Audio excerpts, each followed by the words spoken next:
శృతిస్మృతిపురాణానామాలయం కరుణాలయం నమామి భగవత్పాద. శృతిస్మృతిపురాణానామాలయం కరుణాలయం నమామి భగవత్పాద శంకరం లోకశంకరం.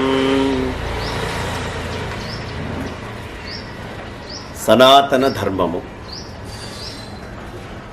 ఏమిటయ్యా? సనాతన ధర్మము వేదోఖిలో ధర్మమూలం. అన్ని ధర్మాలకి వేదము మూలం. ఈ వేదము చేత ఏది ఏది ధర్మము అని చెప్పబడుతోందో అది అల్లా సనాతన ధర్మమే.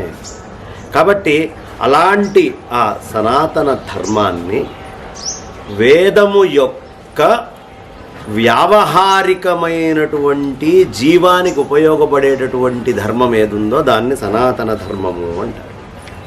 ఇది ఎప్పటిదయ్యా అంటే వేదాలు ఎప్పటివి అంటే ఎవరు ఎలా చెప్పలేరో, వేదాలకి పుట్టుకే లేదు అనేటటువంటిది ఎంత గొప్పదో, వేదము నుంచి వచ్చేటువంటి ధర్మాలకి కూడా అంతే. కాబట్టి దాన్ని సనాతన ధర్మము ఎప్పటిది అనేది ఎవరు చెప్పలేరు. సనాతన ధర్మం కదయ్యా. కాబట్టి ఇది మార్పు చేర్పులతోటి ఏమైనా ఉంటుందా అంటే సనాతన ధర్మం యొక్క గొప్పతనం ఏమిటయ్యా అంటే అందులో చెప్పబడినటువంటి ధర్మ సూక్ష్మాలు ఏ కాలానికైనా, ఏ ప్రాంతానికైనా, ఏ వస్తువుకైనా రూఢిగా అది ఒక సిద్ధాంతం లాంటిది. ఎంత గొప్ప ధర్మాలు మనకి వైదికంగా చెప్పబడ్డాయ్యా వేదం నుంచి అంటే నిరాకారము, సాకారము అని ప్రపంచం రెండు రకాలుగా ఉంటుంది. ఈ నిరాకారమైనటువంటిది సాకారంగా కనిపించేటటువంటి ప్రతి వస్తువుని నడిపిస్తూ ఉంటుంది. అంతే కదండి. ఎలా అంటే ఒక అణువు ఉంది. నా శరీరంలో అణువు, నా ఎదురుగుండా రికార్డు చేస్తున్నటువంటి వాళ్ళ శరీరంలో ఒక అణువు ఉంది. ఈ అణువు లోపల ఉండేటటువంటి చార్జ్డ్ పార్టికల్స్ తోటి పనిచేస్తోంది, ఆ అణువు పనిచేస్తోంది. రెండు ఒకటేలాగా పనిచేస్తున్నాయి. కానీ ఈ రెండు ఒకటేలాగా పనిచేస్తున్నప్పుడు ఇక్కడి నుంచి అక్కడికేం వైర్ లేదే, ఇక్కడి నుంచి అక్కడికేం సంబంధం, అనుబంధం, బాంధవ్యం లేదే. రెండు ఒకటేలాగా ఏ శక్తి వల్ల పనిచేస్తున్నాయి అంటే ఒక నిరాకారమైన శక్తి వల్ల పనిచేస్తుంది. కాబట్టి నిరాకారమైనటువంటి శక్తి సాకారంగా కనిపించేటటువంటి ఈ సమస్త శక్తులకి మూలమయ్యింది. ఆ నిరాకారంగా ఉన్నప్పుడు దాన్ని పరమాత్మ అన్నారు. అదే శరీరంలోకి వచ్చి ఈ సెల్స్ని పనిచేయిస్తున్నప్పుడు శక్తి అన్నారు. శివశక్తియాయుక్తో యది భవతి శక్తః ప్రభవితుం, లేకపోతే జడమే కదా. కాబట్టి ఆ శక్తి అనేటటువంటిది మనకు ఉపయోగపడేటటువంటిది, మన కంటి ముందు కదలికలతోటి కనిపించేదంతా శక్తి యొక్క విన్యాసం. ఆ శక్తికి ఏదయ్యా మూలం? ఈ నిరాకారమైనటువంటి తత్వం మూలం. చాలా పెద్ద వేదాంతం చెప్తున్నాను. ఇది ఎందుకు చెప్పాను అంటే ఈ ఒక్కటి కనుక అర్థమైతే మిగతా సనాతన ధర్మం అంతా తేలికగా మనం మెల్లిగా అర్థం చేసుకోవచ్చు. ఈ శక్తి ఎంత గొప్పదయ్యా అంటే ఈ శక్తి మనందరికంటే చాలా గొప్పది. మన బుద్ధి కంటే, మన తెలివితేటల కంటే, మన ఆలోచన కంటే. మనం చాలా గొప్ప తెలివితేటలు మనవి. అబ్బో నాకంటే తెలివిగలవాడు లేడు అని ప్రతివాడు అనుకుంటూ ఉంటాడు. కానీ మన తెలివంతా కూడా తెల్లవారిన తెలివే. ఏమిటి నిజమైనటువంటి తెలివి అంటే ఒక ముద్ద అన్నం మీరు తిన్నారు. మీరు తిన్నటువంటి అన్నము మీ ఆలోచనతో, మీ బుద్ధితో కొంచెం తీసుకొని నోట్లో పెట్టుకొని ఉండొచ్చు.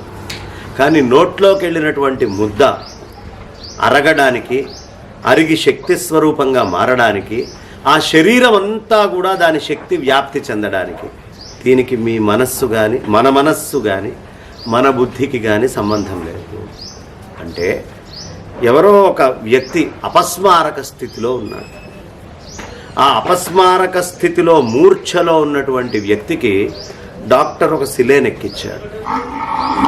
అంటే వాడి మనస్సు, వాడి బుద్ధి రెండూ పనిచేయట్లేదు. అపస్మారక స్థితిలో ఉన్నవాడికి మనసు పనిచేస్తుందా, బుద్ధి పనిచేస్తుందా? రెండు చేయట్లేదు.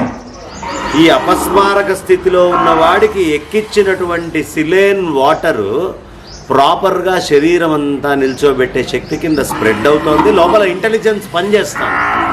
అంటే నా ఇంటెలిజెన్స్ కంటే, నా బుద్ధి యొక్క ఇంటెలిజెన్స్ కంటే గొప్పదైనటువంటి ఒక శక్తి నా శరీరంలో పనిచేస్తోంది.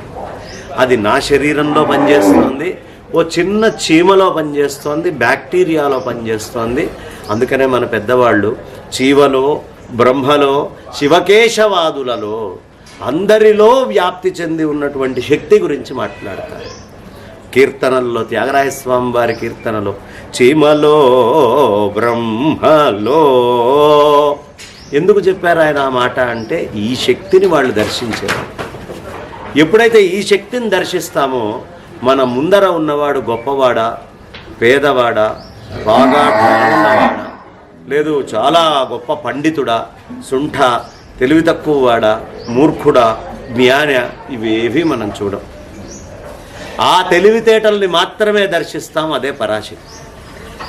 కాబట్టి ఎదుటి మనిషిలో సమానత్వం రావాలి అన్న సనాతన ధర్మం చెప్పినటువంటి ఈ శక్తిని అంతటా దర్శించవయ్యా. పరమాత్మ అంతటా నిండి ఉన్నాడు, శక్తి అంతటా ఉంది, ఆ శక్తిని ఆరాధించు అని చెప్పంగానే గొప్ప, హెచ్చు, తగ్గు, బాగా నేను ఇది, నాది ఈ కులము, నాది ఈ కులము, నాది ఈ ధనము, నాది ఈ ధనము, ఇవన్నీ వెళ్ళిపోతాయి.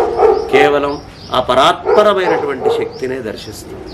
సనాతన ధర్మానికి ఇంట్రడక్షన్ క్లాస్ అమ్మా ఇప్పుడు నేను చెప్తున్నటువంటి ఇది తెలియాలి. కాబట్టి నిరాకారము, సాకారము. సాకారములో కూడా నీ తెలివితేటలు, నీ బుద్ధి పరాశక్తి యొక్క తెలివితేటలు, పరాశక్తి యొక్క బుద్ధి, అది అంతటా నిండి ఉంది. కాబట్టి ఆ అంతటా నిండి ఉన్నటువంటి శక్తి దర్శనము చేయటమే సనాతనమైనటువంటి వైదిక ధర్మం. దైవరాగం అనే కార్యక్రమం ద్వారా మనం చక్కగా తెలుసుకుందాం. వావ్ మామ్ అనే ఛానల్ ద్వారా ఎందుకు ఇది చెప్తున్నాము అంటే, మనకి గాయత్రి మంత్రంలో తత్సవితృవరేణ్యం అని ఉంటుంది. ఈ బ్రహ్మాండం అంతా దేని నుంచి పుట్టిందయ్యా అంటే ఆ శక్తి నుంచి పుట్టింది అని. ఆ శక్తే తల్లి. నీ గాయత్రిలో తల్లిని ఆరాధన చేస్తున్నావు. ఈ బ్రహ్మాండం అంతా పుట్టడానికి మూలమైనటువంటి దాన్ని. కాబట్టి ఈ బ్రహ్మాండమంతా పుట్టించినటువంటి ఆ పరాప్రకృతి గురించి మాట్లాడటాన్ని వావ్ అనకపోతే ఏమంటాము? ఎంత గొప్పదే ఆ శక్తి.